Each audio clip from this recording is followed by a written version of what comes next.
Hello, and welcome to Innovative Marketing Strategies. If you're an entrepreneur, I gotta ask, what is your unique ability? What are your core talents?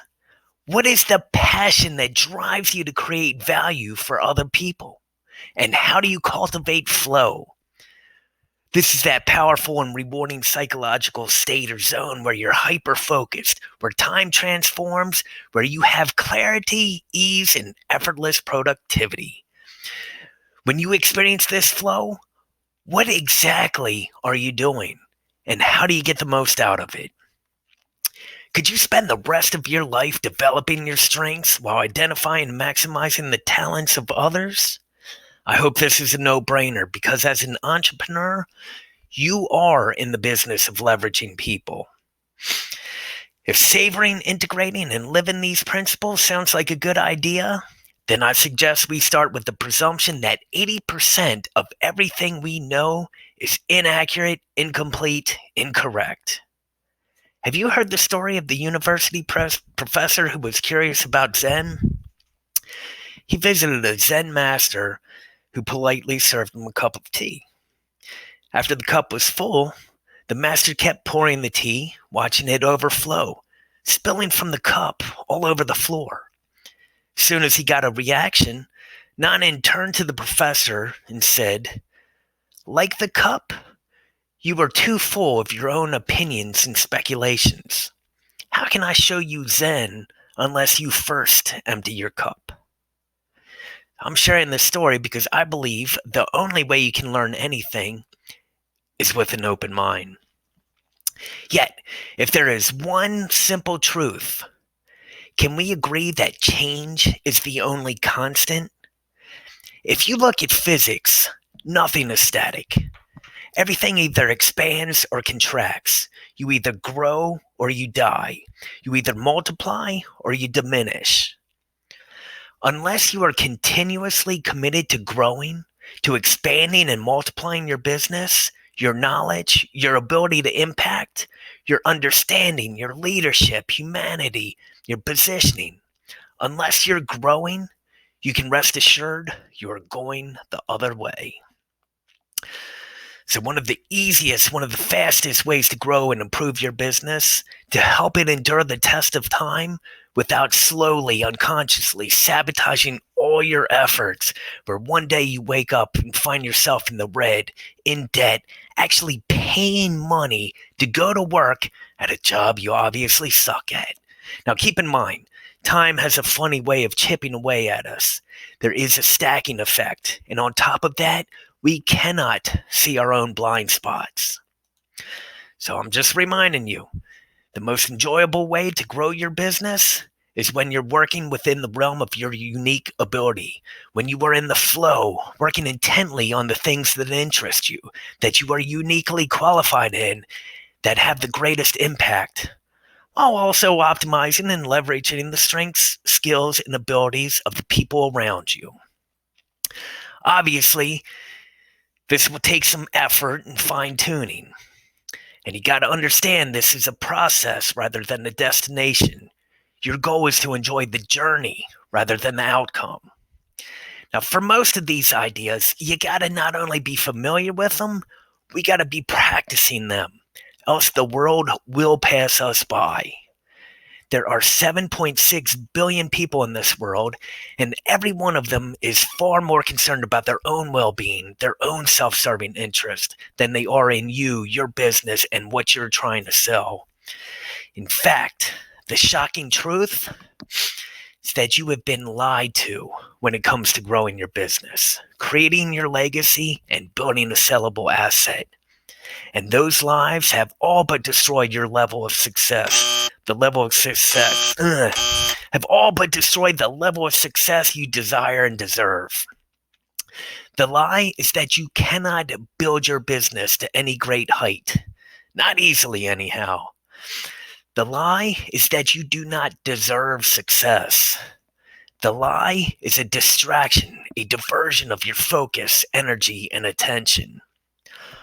All of humanity is trying to commoditize and marginalize you and your business.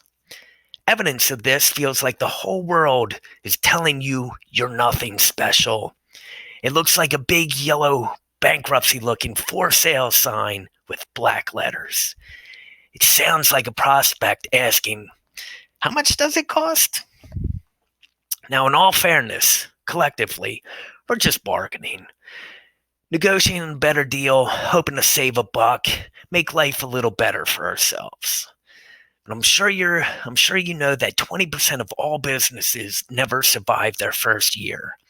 And of those, 70% never last a decade. And if you're lucky enough to make it that far, there is a 60% chance your kids will destroy all trace of your livelihood. If not, there is a 90% probability that your grandchildren will let your business die.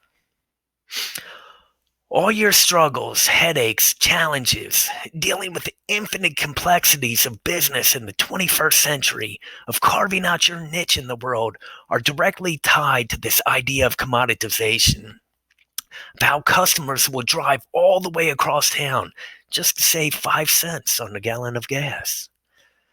People will replace you in a heartbeat, so it's not your fault when the business suffers. Psych, it totally is your fault. 100%. You have 7.6 billion prospects in this world that you can literally reach from the palm of your hand. Never has business been any easier. And if you are responsible for a business and it's failing, remember this.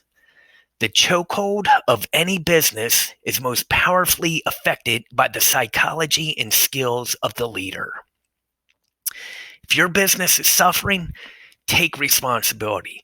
Take ownership instead of blaming your peers. And instead of feeling sorry for yourself, let's turn it around. And when your business is prospering, let your people take the credit.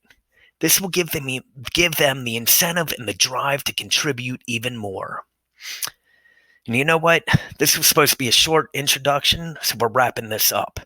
Just 2 more quick points about the grand lie you've always heard. 1, pay attention to the stories you tell yourself. Many of the thoughts that creep to the forefront of your mind are the same fear-based ideas that all of humanity has experienced for the last 200,000 years. 2, the problem is the opportunity. The challenges, obstacles, and roadblocks you're facing, these are good things. These difficulties are your brain's way of showing you what has to be solved first, what has to be overcome and transformed in order to get to the next step. All you have to do is ask it better questions. Now, if it still feels like the world is beating you down, give me a few more seconds.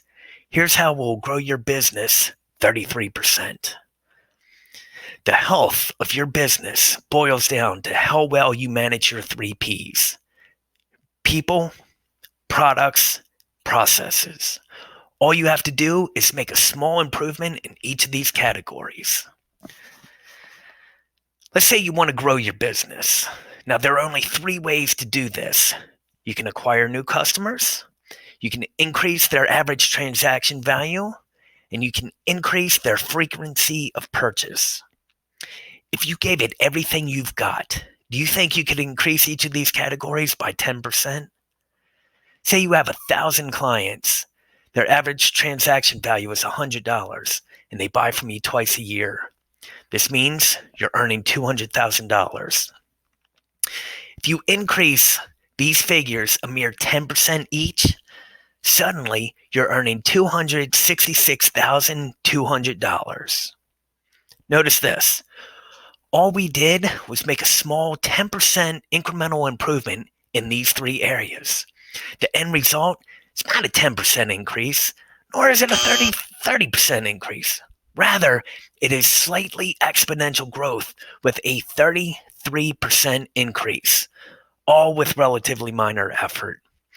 And depending on your fixed cost, this could be all profit. Let's pretend you've analyzed and measured the 100 or so different impact points in each process and transaction. And instead of a 10% increase, say you increase each category 25%. Now, you have nearly doubled your performance. Hope this helps. And again, this is just a quick intro to IMS. So either head on over to the website or just scroll down because we are just getting started. Now, in full disclosure, none of these ideas are mine. I have borrowed everything here from Dan Sullivan, Mihai Csikszentmihalyi, Vilfredo Pareto, Jay Abraham, Tony Robbins, Don Miguel Ruiz, and Marcus Lemonis. And if you want the real scoop, Google these people. They are the masters. Check out their websites, read their books, listen to their podcast.